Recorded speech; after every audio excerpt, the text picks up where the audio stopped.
आखिर नीतीश कुमार ने क्यों मारी है पलटी? कुछ ज्यादा पा लेने का लालच या फिर बहुत कुछ खो देने का डर? आखिर क्यों चर्चा हो रही है कि अपनों के जेल जाने से डर गए नीतीश कुमार? क्या है पूरा मामला, विस्तार से बताएंगे। बात यह भी करेंगे कि नीतीश कुमार ने कितनी बार पलटी मारी और क्यों मारी। उधर चर्चा यह भी हो रही है कि क्या बिहार में नीतीश कुमार की पार्टी अब समाप्त होने जा रही है, बीजेपी बंटाधार करने जा रही है। उधर नीतीश के इस्तीफे से पहले ही तेजस्वी यादव का दांव भी शुरू हो गया था और ये दांव सिर्फ तेजस्वी यादव का नहीं बल्कि बिहार की जनता का भी नजर आता है। कौन सा है वो दांव, उस पर भी बात करेंगे। ये भी बताएंगे कि नीतीश कुमार की इस पलटी से किसको क्या लाभ मिलेगा और किसको क्या नुकसान होगा। ये वाला मसला बड़ा गंभीर है। जो लोग ये सोच रहे हैं कि इससे बीजेपी को बहुत बड़ा लाभ मिल जाएगा या फिर नीतीश कुमार को बहुत कुछ मिलने जा रहा है, वो जरा ध्यान से देखें। बात ये भी करेंगे कि नीतीश कुमार बिहार की जनता से नजरिया कैसे मिलाएंगे। जिंदगी भर कर्पूरी ठाकुर के रास्ते पर चलने की बात कहते रहे और अब क्या सीधे सीधे उनके खिलाफ हो गए। यानी कुल मिलाजुलाकर नीतीश कुमार की इस पलटी मार योजना से 2024 के चुनाव पर क्या असर हो सकता है, देश की राजनीति पर क्या असर हो सकता है और सबसे बढ़कर बिहार की जनता पर क्या असर हो सकता है और अब तक किसने क्या कहा है, इन सारी बातों पर बेहद कम शब्दों में चर्चा होगी। और सबसे पहले सोशल मीडिया पर चर्चा में आई इस तस्वीर को देखिए। लोग ऐसी ऐसी तस्वीरें शेयर करके लिख रहे हैं कि भूल कर भी इन पर भरोसा मत करना वरना पछताओगे। वहीं लालू यादव की लाठी वाली ये तस्वीर भी शेयर की जा रही है। पिछले साल जनवरी में बिहार के मुख्यमंत्री नीतीश कुमार ने कहा था कि मर जाऊंगा लेकिन बीजेपी में नहीं जाऊंगा। ये बात कहते हुए एक साल पूरा भी नहीं हुआ, अभी 2 दिन संभवतः बाकी ही है, लेकिन मरने से पहले नीतीश कुमार फिर से बीजेपी के साथ चले गए। अब लोग कह रहे हैं कि ऐसा कैसे हो गया। उधर गृहमंत्री अमित शाह का पुराना बयान भी वायरल है जिसमें वो ललकारते हुए बिहार की जनता को यह भरोसा दे रहे हैं कि नीतीश कुमार और उनकी पार्टी के लिए बीजेपी के दरवाजे खिड़की हमेशा के लिए बंद। यानी अमित शाह ने बिहार की जनता को एक बार फिर से जुमला दे दिया। इस खेल में सिर्फ नीतीश कुमार ही नहीं पलटे बल्कि सबसे बड़ी पलटी तो भारतीय जनता पार्टी ने मारी है। जब से नीतीश कुमार आरजेडी के साथ सरकार में थे, यदि आप बीजेपी के तमाम नेताओं का बयान उठाकर देखेंगे तो नेताओं की बातों से भरोसा उठ जाएगा। दुनिया में किसी नेता पर आप भरोसा नहीं कर पाएंगे। आप सोचने को मजबूर हो जाएंगे कि किस मिट्टी के बने होते हैं ये लोग। इनकी बातों पर तो मरते समय भी भरोसा नहीं किया जा सकता। वहीं पिछले दिनों सदन में नीतीश कुमार ने महिलाओं की शिक्षा को लेकर तथा बच्चा पैदा करने को लेकर कुछ बयान दिया था। इस पर केंद्रीय मंत्री स्मृति ईरानी बुरी तरह भड़क गई थी। कह रही थी कि यही इंडिया अलायंस के लोगों का कैरेक्टर है, नीतीश कुमार का कैरेक्टर है, और महिला अस्मिता की बात कर रही थी। हालांकि स्मृति ईरानी का महिलाओं की समस्याओं और उनकी सुरक्षा की बातों से महिलाओं की अस्मिता से दूर दूर तक कोई लेना देना नहीं है। खाली नाम की महिला है और खाली नाम की ही महिलाओं के मंत्रालय की मंत्री है। और ये बात मैं यूं ही नहीं कह रहा हूं, इसके बहुत सारे सैकड़ों उदाहरण आपके सामने रख सकता हूं जब महिलाओं के मामले में स्मृति ईरानी की जुबान पर अलीगढ़ ही ताला लग जाता है। सवाल यह भी है कि जो नीतीश कुमार महिलाओं के खिलाफ थे अब वो बीजेपी के साथ हैं, तब उनका चरित्र कैसा होगा। वहीं नीतीश कुमार की इस बार वाली पलटी के समय आरजेडी और लालू परिवार ने बड़ी सावधानी से अब तक का गेम खेला है। कौन सा है वो गेम, थोड़ी देर में चर्चा करेंगे, मगर पहले ये देख लीजिए कि नीतीश कुमार कब कब बने पलटी मार। पहली बार 1994 में जब लालू यादव चर्चित होने लगे तो नीतीश कुमार ने पलटी मार ली, समता पार्टी बनाई। दूसरी बार जब एनडीए गठबंधन में मोदी चमकने लगे तब 2013 में नीतीश कुमार ने पलटी मारी। तीसरी बार साल 2015 में पलटी मार के लालू यादव के साथ गठबंधन कर लिया। 2 साल बाद ही 2017 में इनकी अंतरात्मा की आवाज आई फिर से पलटी मारो, तो इन्होंने चौथी बार पलटी मार लिया। साल 2022 में बीजेपी को धोखेबाज बोलकर लालू यादव के साथ निकल लिए और अब साल 2024 में लोकसभा चुनाव से ठीक पहले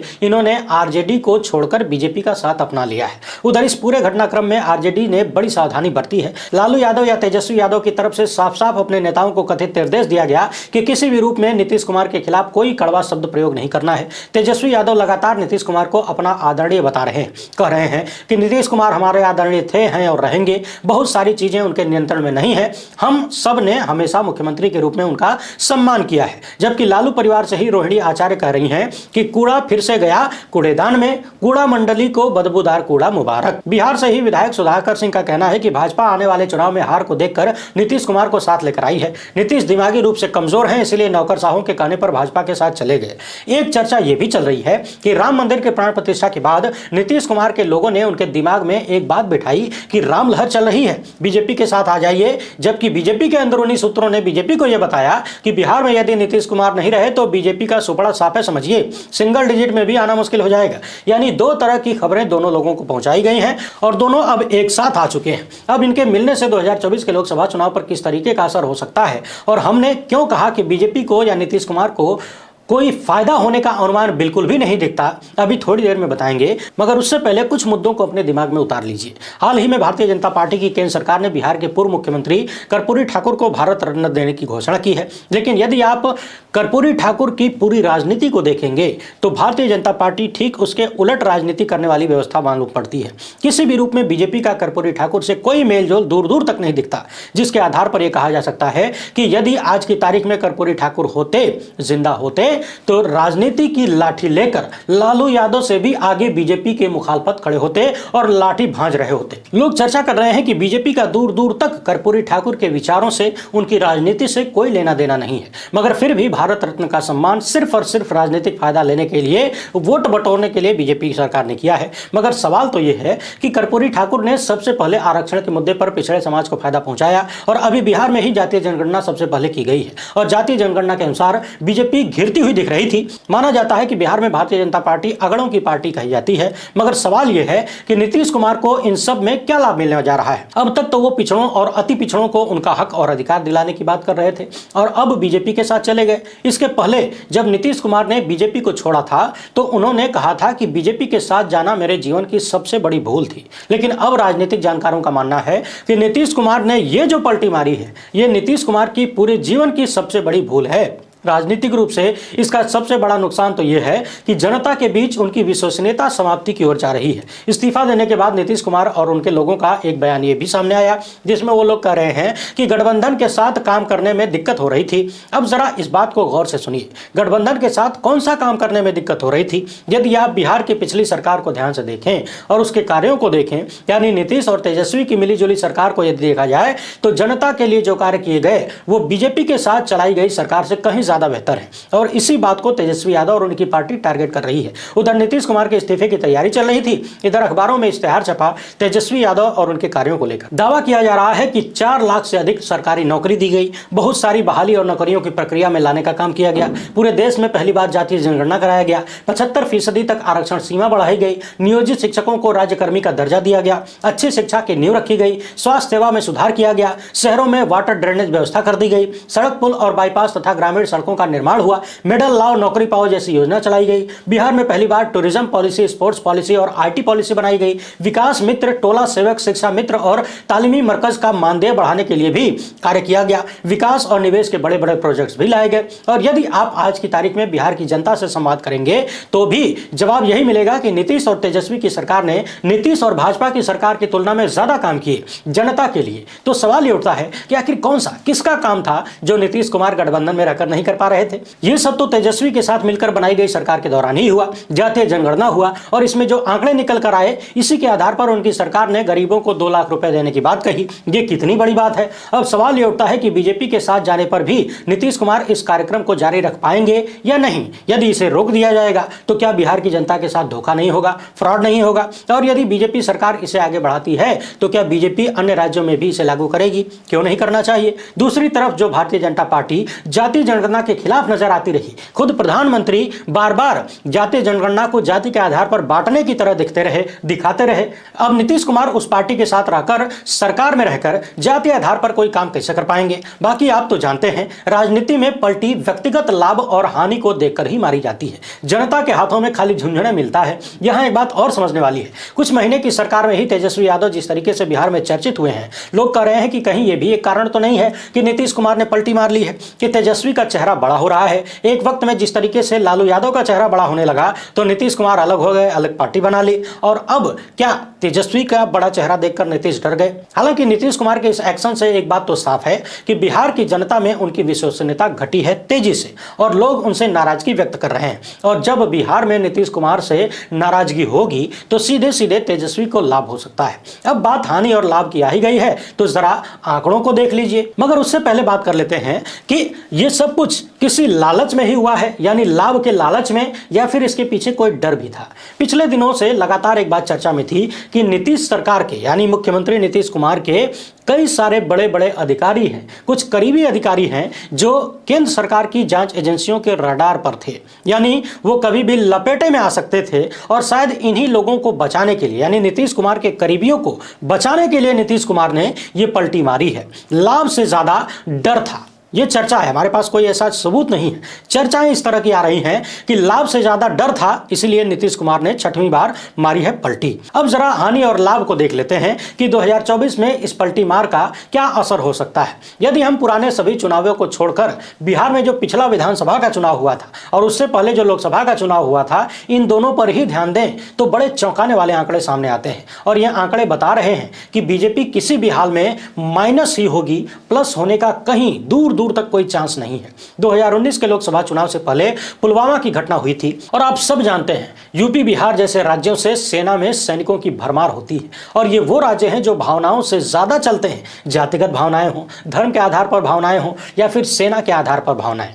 पुलवामा के बाद पूरे देश में राष्ट्रवाद का तड़का लग चुका था और वो तड़का यूपी से भी ज्यादा बिहार में चल गया। नीतीश और बीजेपी ने मिलकर बिहार में बाकियों का सुपड़ा साफ कर दिया। लेकिन अगले ही साल विधानसभा चुनाव में कहानी पलट गई। विधानसभा के चुनाव में तेजस्वी यादव को 89 सीटें मिली, भारतीय जनता पार्टी 76 पे अटक गई और नीतीश कुमार 45 पर रह गए। वहीं कांग्रेस को 20, भाकपा माले को 12 सीटें मिली, बाकी इससे नीचे थे। यानी 2019 के चुनाव के बाद 2020 में ही कहानी बुरी तरह से पलट गई और अब जबकि 2024 का लोकसभा चुनाव होने वाला है और मुद्दे इस बार पूरी तरह से पलट चुके हैं। जो पुलवामा जनता से जुड़े हुए तमाम मुद्दों पर चद्दर डालने का काम कर रहा था, वो पुलवामा अब खुद ही चाकू बनकर चद्दर फाड़ने के लिए खड़ा है। लोग सवाल पूछ रहे हैं कि पुलवामा में हमारे देश के जवान कैसे शहीद हुए, किसकी वजह से हुए, जिम्मेदार कौन है, उसे सजा क्यों नहीं मिली, बताओ मोदी सरकार।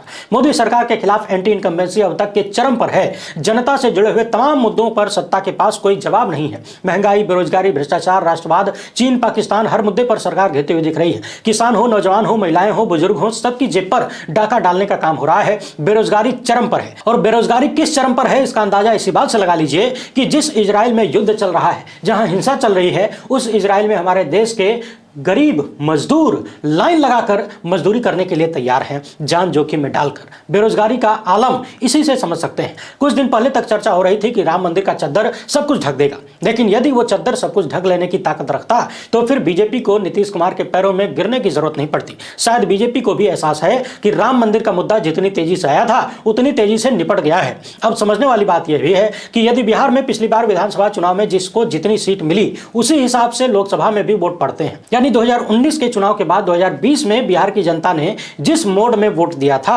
हालांकि उसके बाद बहुत सारी चीजें बीजेपी के खिलाफ हो चुकी हैं, मगर फिर भी मान लिया जाए कि यदि उसी हिसाब से बिहार के लोगों ने वोट दिया तो भी अगले चुनाव में क्या परिणाम हो सकते हैं जरा ध्यान से देखिए। बिहार में लोकसभा की 40 सीटें हैं जबकि विधानसभा की 243 सीटें हैं। मोटा मोटी देखें तो विधानसभा की 6 सीटों पर एक लोकसभा की सीट बनती है। पिछली बार तेजस्वी यादव को विधानसभा में जितनी सीटें मिली उस हिसाब से यदि जीत का आकलन करें तो इन्हें 13 सीटें मिल सकती हैं, बीजेपी को लगभग 13 सीटें मिल सकती हैं, नीतीश कुमार को 8 सीटें मिल सकती हैं, कांग्रेस को 3, माले को 2 और अन्य को भी कुछ सीटें मिल जाएंगी। यहां ध्यान देने वाली बात यह है कि विधानसभा के चुनाव में बिहार में ज्यादातर पार्टियां अलग अलग चुनाव लड़ रही थी। वहीं इस बार तेजस्वी यादव के साथ कांग्रेस समेत अन्य पार्टियां भी होंगी, यानी इंडिया गठबंधन होगा। पिछली बार लालू यादव सक्रिय नहीं थे, बीमार थे, लेकिन इस बार लालू यादव मैदान में हैं। पिछली बार बिहार में असदुद्दीन ओवैसी ने भी बीजेपी का खेल आसान कर दिया था, लेकिन इस बार जिस तरह का माहौल है अल्पसंख्यक वोट बटने को तैयार नहीं है। और चर्चा यह भी है कि उत्तर भारत में कांग्रेस और लालू परिवार ही है जो डटकर भारतीय जनता पार्टी के सामने छाती तान कर खड़ा है। यही दो राजनीतिक दल हैं जो बीजेपी के सामने किसी भी रूप में झुकने को तैयार नहीं है। एक तरफ बिहार की सरकार गिर रही है, दूसरी तरफ लालू परिवार के तमाम लोगों को जांच एजेंसियों द्वारा नोटिस भेजी जा रही है, यानी चारों तरफ से हमले हो रहे हैं, मगर फिर भी लालू की लाठी कमजोर होने को तैयार नहीं है। पिछले दिनों तेजस्वी यादव का एक बयान भी सामने आया था जिसमें वो कह रहे थे कि लालू यादव नहीं झुके तो उनका बेटवा भी नहीं झुकेगा। यानी कुल मिलाकर पिछले विधानसभा चुनाव परिणाम को यदि देखें और उसके साथ आने वाले चुनाव को देखें तो बीजेपी और नीतीश कुमार को 20 या 21 सीटें मिल सकती हैं, दूसरी तरफ इंडिया गठबंधन को 19-20 सीटें मिल सकती हैं। यानी इस हिसाब से यदि देखा जाए तो भारतीय जनता पार्टी और नीतीश कुमार को लाभ तो बहुत दूर की बात है, नुकसान होता हुआ ही दिख रहा है। वैसे भी बिहार में पिछली बार बीजेपी को और नीतीश कुमार को अधिकतम मिल चुका है, उसके ऊपर चढ़ने का कोई चांस नहीं है। हाँ, इतना जरूर कहा जा सकता है कि बीजेपी को बिहार में जितना बड़ा नुकसान हो सकता था उतना बड़ा नुकसान नहीं होगा। अब तक जहां चर्चा हो रही थी कि बीजेपी सिंगल डिजिट में रहेगी, अब हो सकता है कि बीजेपी 10 से पार कर ले।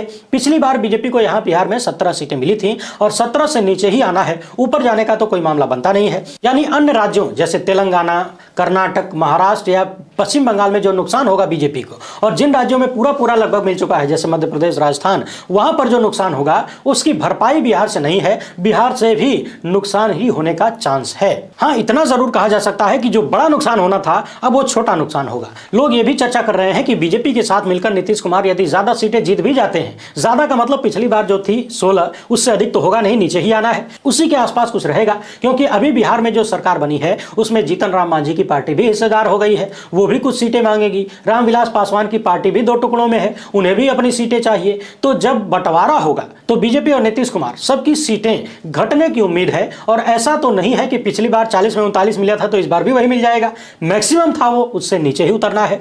बाकी नीतीश कुमार को कौन सा लाभ दिखा ये तो वही बता सकते हैं, और खाली लाभ ही कारण है या फिर डर भी था ये भी वही बता सकते हैं। लोग ये भी चर्चा कर रहे हैं कि बीजेपी के साथ जाकर यदि नीतीश कुमार को ठीक ठाक सीटें आ जाती हैं तो वो चुनाव के बाद बीजेपी के साथ रहेंगे ही, इस बात का क्या भरोसा है। क्योंकि यदि किसी लोटे में पेंदी ही नहीं है तो कब किधर लुढ़क जाए कोई भरोसा नहीं है। यहां एक चीज लोकसभा के चुनाव को देखकर लगता है कि नीतीश कुमार जब भी बीजेपी के साथ चुनाव लड़ते हैं तो उन्हें लाभ मिलता है, और उनके होने का बीजेपी को भी लाभ जरूर मिलेगा। लेकिन इन सब के बावजूद बीजेपी को किसी भी रूप में प्लस नहीं होना है, माइनस ही होगी, इतना तो तय है। और इन सब के भी बाद यदि बिहार की जनता ने नाराजगी दिखा दी, आर या पार की जंग छेड़ दी, तो फिर बीजेपी तथा नीतीश कुमार का यह खेल और भी नुकसानदायक हो सकता है। शायद इसीलिए लोग कह रहे हैं कि नीतीश कुमार के जीवन की सबसे बड़ी गलती ये कही जा सकती है क्योंकि उन्होंने बिहार के लोगों के बीच अपनी विश्वसनीयता को ही समाप्ति की तरफ ले जाने का फैसला ले लिया है। उधर तेजस्वी यादव की टीम पूरी तरह से अपने कार्यों को जनता तक पहुंचाने में लग चुकी है। वो लगातार प्रचारित कर रहे हैं कि उनके कुछ महीनों की सरकार में ही उन्होंने जनता के लिए क्या क्या किया है। और नीतीश तथा बीजेपी की पुरानी सरकारों का रिकॉर्ड यदि देखा जाए तो उतना बढ़िया नहीं दिखता जैसा रिकॉर्ड उन्होंने तेजस्वी के साथ मिलकर बनाया है। जाहिर तौर पर तेजस्वी यादव इस मामले पर माहौल बनाने की कोशिश करेंगे। अब देखना यह है कि बिहार की जनता का रिस्पॉन्स कैसा होता है। वहीं बिहार में अगले साल विधानसभा के चुनाव भी होने वाले हैं। चर्चा यह भी हो रही है कि यदि जनता ने मूड बना लिया तो फिर नीतीश कुमार वहां से भी न निपट जाए, क्योंकि पिछली बार उन्हें खाली 45 सीटें ही मिल पाई थी, तीसरे पायदान पर पहुंच गए थे, जबकि बीजेपी के साथ मिलकर ही चुनाव लड़ा था। यहां एक बात और समझने वाली है, चर्चा तो ज्यादा इस बात की हो रही है कि बीजेपी बिहार में नीतीश कुमार की पार्टी को ही न निपटा दे, जिस तरीके से महाराष्ट्र में उसने दो पार्टियों को निपटा दिया, स्थानीय पार्टियों को। क्योंकि भारतीय जनता पार्टी का यह इतिहास रहा है कि जिस भी क्षेत्रीय दल के साथ जुड़ती है उसे तोड़ फोड़ कर छिन्न भिन्न कर देती है। और महाराष्ट्र का उदाहरण क्या देखना है, बिहार में ही देख लीजिए। रामविलास पासवान की पार्टी को किस तरीके से तोड़कर चाचा भतीजे में दरार पैदा करके दोनों के साथ गठबंधन चल रहा है। बीजेपी का यह खेल तो आप सब देख ही रहे हैं। लोग ये भी कह रहे हैं कि बीजेपी का यह प्लान हो सकता है कि बिहार में नीतीश कुमार की पार्टी को ही निपटा दिया जाए और सिर्फ दो ही पार्टियों के बीच लड़ाई रह जाए। बाकी नीतीश कुमार मजे हुए खिलाड़ी हैं, सीटें चाहे जितनी हो, भले ही वो तीसरे पायदान पर हों, लेकिन मुख्यमंत्री वही बनते हैं। कहा जाता है कि सत्ता की चाबी हमेशा अपने पास रखने की कोशिश करते हैं, लेकिन इन सब में बिहार की जनता प्रमुख है। अब चर्चा इस बात की ओर चली है कि राजनीतिक दलों को चाहे नफा हो चाहे नुकसान हो, लेकिन इतना तय है कि बिहार की जनता का बड़ा नुकसान हो गया और आगे भी होता रहेगा, ऐसा अनुमान है। आप इस मामले पर क्या सोचते हैं?